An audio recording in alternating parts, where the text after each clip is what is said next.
सुप्रभात विद्यार्थियों। आज हम वाक्य भेद के अगले भाग के बारे में पढ़ेंगे।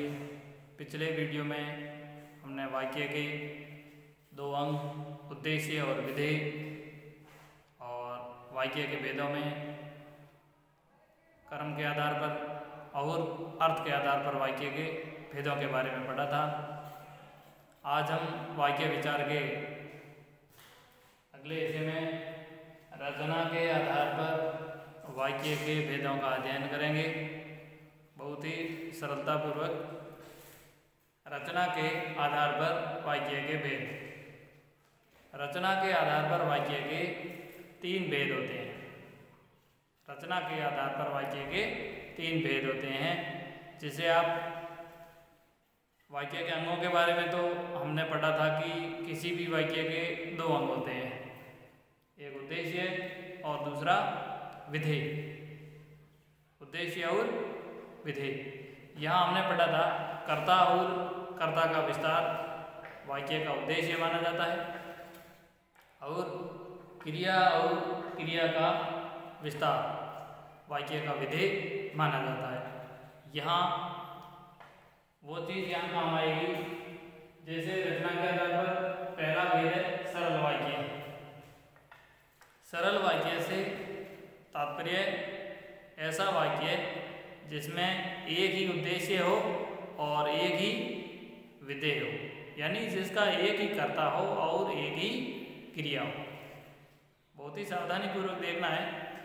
बहुत ही छोटे वाक्य हो या बहुत बड़े वाक्य हो, जरूरी नहीं है कि छोटा वाक्य ही सरल वाक्य हो।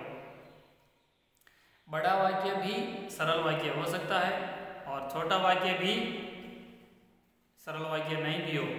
तो आपको बहुत ही सावधानी पूर्वक समझना है कि सरल वाक्य में एक उद्देश्य और एक विधेय हो।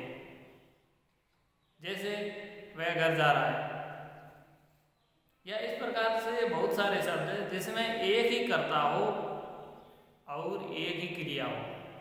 बस यही आपको समझना है। और इसके अलावा भी, जैसे हमने एक वाक्य लेते हैं, बहुत सुंदर देखने वाला घोड़ा कल मेले में बिक गया। इसे आप किस वाक्य की श्रेणी में लोगे? सरल वाक्य, मिश्र वाक्य अथवा संयुक्त वाक्य। बहुत सुंदर दिखने वाला घोड़ा कल मेले में बिक गया, यह एक वाक्य है। यह एक सरल वाक्य है क्योंकि इस वाक्य में बहुत सुंदर दिखने वाला घोड़ा, ये इसका उद्देश्य है। कल मेले में बिक गया, ये इसका एक ही विधेय है। तो जहाँ पर एक ही उद्देश्य और एक ही विधेय हो, वह वाक्य सरल वाक्य माना जाता है। बहुत ही आसान है इसकी पहचान करना। जब किसी वाक्य में एक से अधिक उद्देश्य या विधेय आ जाए, उद्देश्य विधेय मतलब सामान्य रूप से आपको समझना है कर्ता और क्रिया एक से ज्यादा आ जाए और योजक शब्दों से जुड़ जाए। योजक शब्द से तात्पर्य है, हिंदी में बहुत से ऐसे वाक्य होते हैं जो योजक शब्दों से जुड़े होते हैं। दो वाक्यों, दो शब्दों, एक मुख्य वाक्य, एक उपवाक्य, इनको आपस में जोड़ने के लिए अनेक प्रकार के शब्द काम में लिए जाते हैं, जिन्हें योजक वाक्य माना जाता है। जैसे और, तथा, एवं, लेकिन, किंतु, या, परंतु, अथवा, ताकि, क्योंकि, जो कि, जो कि, क्योंकि, अथवा, यानी कि बहुत सारे ऐसे शब्द हैं जो कि योजक शब्द कहलाते हैं।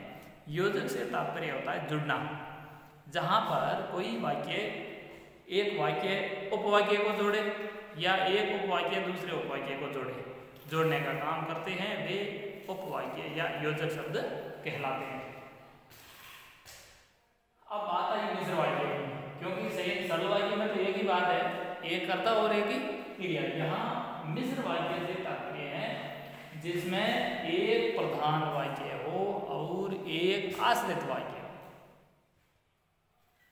पहचान का सबसे सरल तरीका आश्रित और मिश्रित वाक्य, जिसे मिश्र वाक्य भी बोलते हैं और मिश्रित वाक्य भी बोलते हैं। आप देखोगे मिश्रित और मिश्र, और एक प्रधान वाक्य है और एक आश्रित वाक्य है।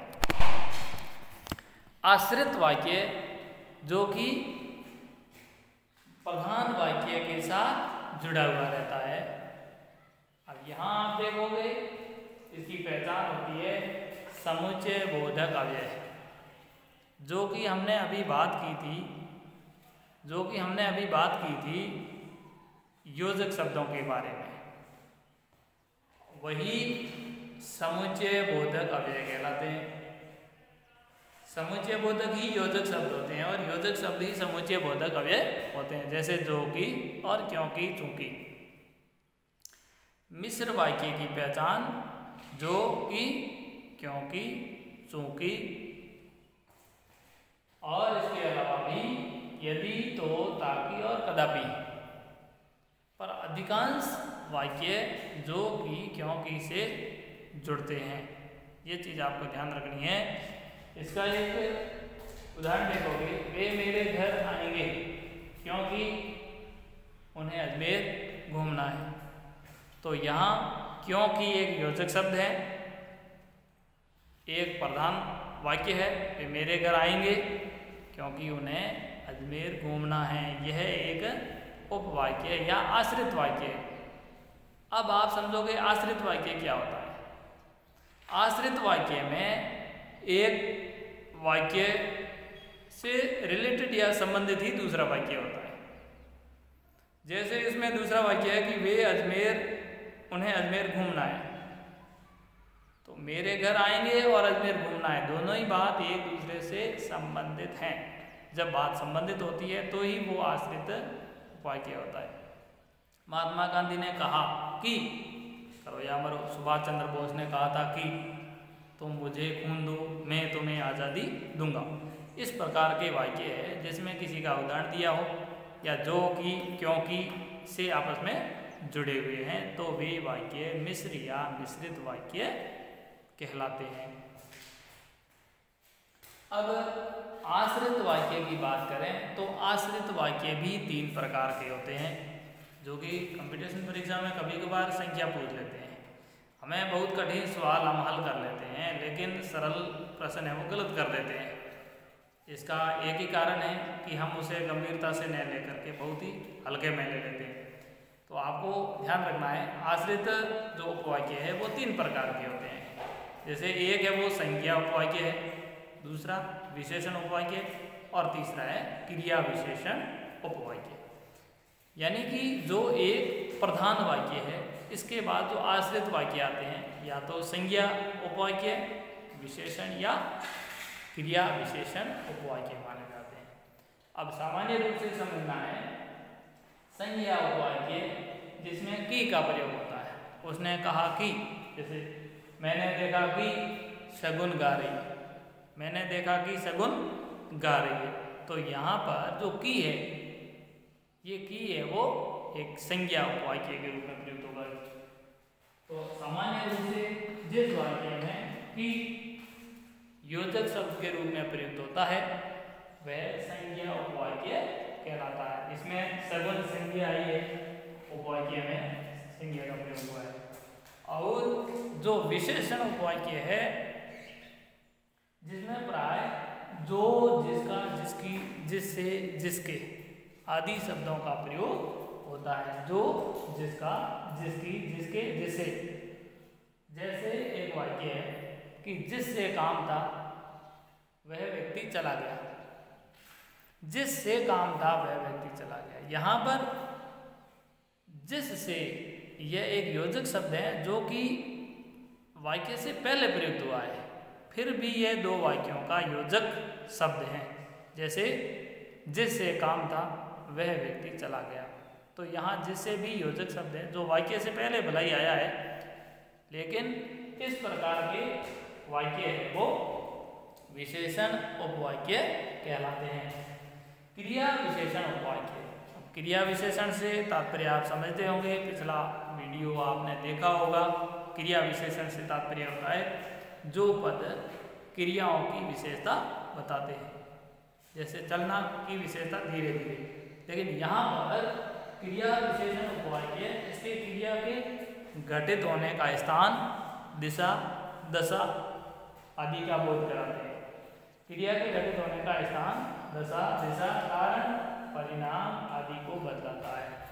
जैसे यदि, ये उदाहरण है, यदि दिन भर खेलोगे तो कब पढ़ोगे, यहाँ तो शब्द है, तो ये शर्त है कि दिन भर खेलोगे तो कब, कब है जो परिणाम की ओर इंगित करता है। तो जिस वाक्य में किसी क्रिया का घटने का स्थान, दिशा, दशा, परिणाम, कारण आदि के बारे में बात जानकारी हो, वह क्रिया विशेषण उपवाक्य कहलाता है। इसके योजक शब्द है वो जो कि, क्योंकि। जो कि आपको ध्यानपूर्वक समझना है, जो कि, क्योंकि। मुख्य संयुक्त वाक्य, ये मिश्र वाक्य की पहचान है, जो कि, क्योंकि। इसके अलावा यदि, तो, अगर, यद्यपि, इसलिए, भी, इतना आदि है वो मिश्र वाक्य की पहचान है। अब हम बात करेंगे संयुक्त वाक्य की। संयुक्त वाक्य में दो या दो से अधिक साधारण वाक्य आपस में किसी योजक शब्द से जुड़े हुए हों। दो या दो से अधिक साधारण वाक्य किसी संयोजक शब्द से जुड़े हों। अब इसके संयोजक शब्द कहो या योजक शब्द कहो, योजक शब्द से तात्पर्य हुआ इसके अलग ही है। यानी संयुक्त वाक्य की पहचान क्या है? और, तथा, एवं, लेकिन, किंतु, या, परंतु, अथवा, पर आदि शब्द हैं जो योजक शब्द के रूप में। जैसे भरत आया किंतु भूपेंद्र चला गया, तो यहाँ पर किंतु शब्द आया है, तो किंतु है वो एक संयुक्त वाक्य की एक पहचान है। अब हम देखेंगे, मैं आपके सामने एक छोटा सा वाक्य लिखूंगा, आपको यह बताना है कि यह किस प्रकार का वाक्य है।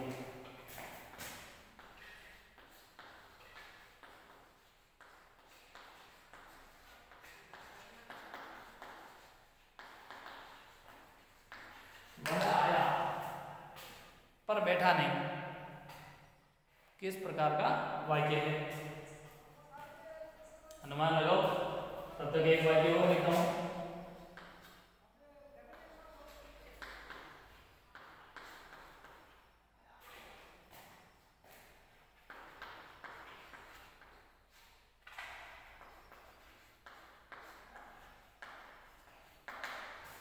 देखने में बहुत छोटे वाक्य है, आया किंतु गया नहीं, वह आया पर बैठ गया, आया और गया, ये भी अपने आप में एक वाक्य है। तो इस वाक्य में पर है, दूसरे में किंतु है। तो आपको पहचान बताई थी कि और, तथा, एवं, लेकिन, किंतु, या, परंतु, जो कि आदि है जो शब्द है, या, परंतु, अथवा और पर। तो परंतु और पर लगभग एक ही जगह प्रयुक्त होते हैं। ऐसे वाक्य है वो हमेशा संयुक्त वाक्य होते हैं। तो आपको विशेष रूप से ध्यान रखना है कि और, तथा, एवं, लेकिन, क्या, या, किंतु, या तो, परंतु, अथवा, पर आदि शब्द है वो योजक शब्द हमेशा संयुक्त वाक्य के साथ प्रयुक्त होते हैं। तो इस प्रकार ये भी दो संयुक्त वाक्य है। छोटे भले ही है, जैसे आया और बैठ गया, तो भी एक है वो संयुक्त वाक्य है। लंबा वाक्य भी हो जिसमें एक ही क्रिया हो और एक ही कर्ता हो, तो भी वह साधारण वाक्य होगा। निश्चित रूप में आपको समझ में आया होगा। और आपको जो भी अगर बात समझ में नहीं आती है तो कमेंट बॉक्स में कमेंट अवश्य करें, लाइक भी करें और शेयर भी करें। बहुत बहुत धन्यवाद।